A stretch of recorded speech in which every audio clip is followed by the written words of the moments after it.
সদৌ অসম আদিবাসী ছাত্ৰ সন্থা কেন্দ্ৰীয় সমিতিৰ উদ্যোগত আৰু তিনিচুকীয়া জিলা সমিতিৰ আতিথ্যত এখন গুৰুত্বপূৰ্ণ সভা অনুষ্ঠিত হয়।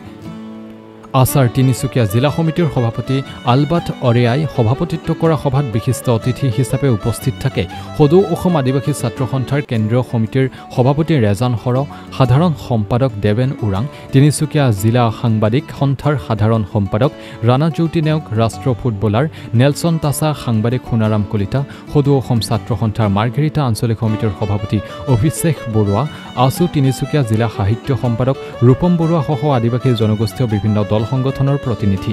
উক্ত সভাতে সদৌ অসম আদিবাসী ছাত্ৰ সন্থা কেন্দ্ৰীয় সমিতিৰ উদ্যোগত আৰু তিনিচুকীয়া জিলা সমিতিৰ সৌজন্যত আৰু তিনিচুকীয়াবাসীৰ সহযোগত অহা 2026 চনত লিডু বৰগোলাই বাহবাৰী খেলপথাৰত 4 দিনীয়া বৰ্ণাঢ্য কাৰ্যসূচীৰে অনুষ্ঠিত হ'বলগীয়া 21 সংখ্যক আদিবাসী মহাসভাৰ উদযাপন সমিতি গঠন কৰা হয়।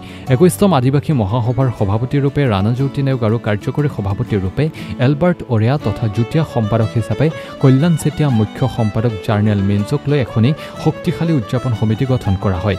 মাৰ্ঘেৰিটাৰ চেগুনবাৰীস্থিত মাৰোৱাৰী বিবাহ ভৱনত অনুষ্ঠিত উদযাপন সমিতি গঠন অনুষ্ঠানত অসমৰ বিভিন্ন প্ৰান্তৰ জিলা সমিতিৰ সভাপতি সম্পাদককে প্ৰমুখ্যে বহু সংখ্যক বিষয়ববীয়াৰ লগতে বহু স্থানীয় আদিবাসী ৰাইজ উপস্থিত থাকে।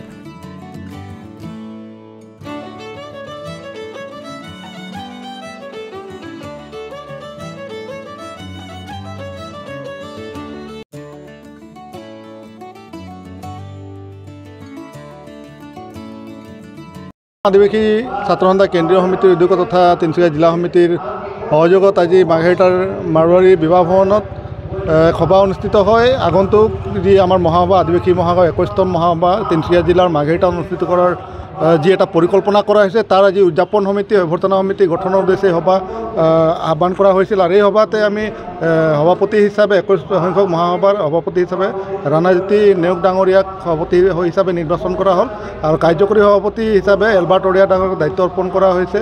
মুখ্য সম্পাদক হিচাপে জাৰ্নেল মিন ডাঙৰীয়াক দায়িত্ব অৰ্পণ কৰা হৈছে আৰু বিত্ত সম্পাদক হিচাপে আমাৰ অজিত হেমব্ৰম ডাঙৰীয়াক দায়িত্ব অৰ্পণ কৰি আজি শক্তিশালী অভ্যৰ্থনা সমিতি গঠন কৰা হ'ল। আৰু আমি সদৌ অসম আদিবাসী ছাত্ৰ সন্থা কেন্দ্ৰীয় সমিতি আশা কৰিছে যে তিনিচুকীয়াত যি আদিবাসী মহাসভা অনুষ্ঠিত হ'ব 21 সংখ্যক আদিবাসী মহাসভা এটা সফল মহাসভা ৰূপে পৰিগণিত হ'ব। জাতি জনগোষ্ঠী সকলোৱে আমাক ইয়াত সহযোগ কৰিব আৰু সকলোৰে সহযোগ নকৰিলে এই মহাসভা সফল নহয়। গতিকে আমি সকলো ৰাইজক তিনিচুকীয়াবাসী ৰাইজৰ সকলো জাতি জনগোষ্ঠী নিৰ্বিশেষে সকলোৰে ৰাইজৰ উপস্থিততা সহায় সহযোগ আমি সদৌ অসম আদিবাসী ছাত্ৰ সন্থাই কামনা কৰিছোঁ।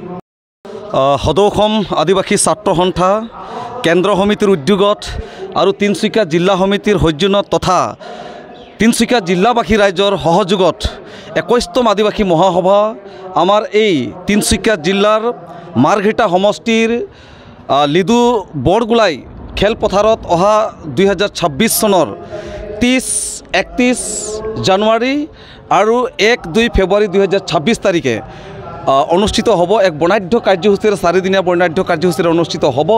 আৰু এই 4 দিনীয়া বৰ্ণাঢ্য কাৰ্যসূচীৰ আজি 3 আগষ্ট 2025 আজি এই মাৰ্ঘেৰিটাৰ মাৰোৱাৰী বিবাহ ভৱনত সেই 4 দিনীয়া বৰ্ণাঢ্য কাৰ্যসূচীৰ 21তম আদিবাসী মহাসভাৰ উদযাপন সমিতি গঠন কৰা হ'ল। এই উদযাপন সভাপতি আমাৰ মাৰ্ঘেৰিটাৰ উদ্যমান যুৱক তথা আমাৰ তিনিচুকীয়া জিলাৰ সাংবাদিক সন্থাৰ সম্পাদক ৰাণা জ্যোতি নেওগ ডাঙৰীয়াক নিৰ্বাচন কৰা হ'ল আৰু সম্পাদক হিচাপে মই শ্ৰী জাৰ্নেল মিঞ্চ আদিবাসী ছাত্ৰ সন্থা তিনিচুকীয়া জিলা সমিতিৰ সম্পাদক মোক নিৰ্বাচন কৰিছে। লগতে কাৰ্যকৰী সভাপতি আলবাৰ্ট অৰেয়া আৰু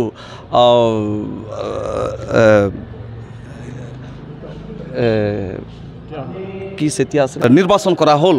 আশা ৰাখিছোঁ 21তম আদিবাসী মহাসভা এই মাৰ্ঘেৰিটা তথা তিনিচুকীয়া জিলাৰ লগতে সমগ্ৰ অসমৰ সকলো জাতি জনগোষ্ঠী দল সংগঠন সকলো বৰ্গৰ মানুহৰ সহায় সহযোগিতাত যাতে সফল ৰূপায়ণ কৰিব পাৰি তাৰেই কামনাৰে সকলোকে ধন্যবাদ আৰু শলাগ জনাইছোঁ।